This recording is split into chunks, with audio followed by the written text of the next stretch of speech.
आ रहा है वो सिलसिला जिसका था इंतजार।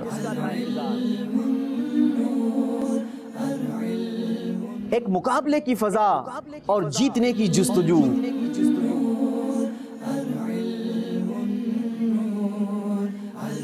जी हाँ, वही सिलसिला जो घर बैठे हमें बहुत सारा इल्म दीन अता करता है। हदीस मुबारका के मुताबिक लोगों में अफजल आलिम कौन है? लोगों में अफजल आलिम वो है कि जब उसकी जरूरत पड़े तो वो लोगों को नफा दे, और जब उससे बेनियाजी अख्तियार की जाए तो वो भी बेनियाज हो जाए। जवाब दुरुस्त है। वो मकबूल आम सिलसिला जहाँ थी चेहरों पर चमक भी और अफसोस भी।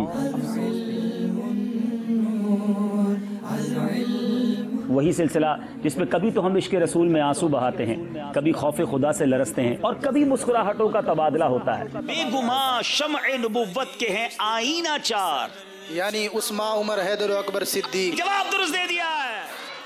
वो सिलसिला जिसमें है जहानत का इम्तिहान भी और आपके लिए इनामात भी,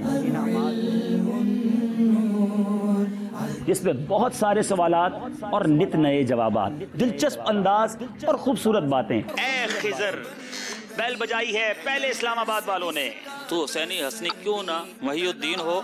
ए खिजर मजमा बहरैन है चश्मा। जवाब दुरुस्त दे दिया। हमारे स्टूडियो में आने वाले आशिकान रसूल भी और घर बैठे नाजरीन भी बेशुमार तबरुकात हासिल करते हैं। इस सिलसिले की बरकत से कई आशिकान रसूल ने मदीना मुनव्वरा हाजिरी का शरफ पाया। जी हाँ, मेरी मुराद आपका, हम सबका पसंदीदा सिलसिला ज़हनी आजमाइश। अब ये ज़हनी आजमाइश पहुंच चुका है सीजन 9 तक, आ रहा है आपके मदनी चैनल पर। तो देखना ना भूलिए हर मंगल, बुध और जुमेरात की रात 9 बजे सिलसिला ज़हनी आजमाइश सीजन 9 मदनी चैनल पर।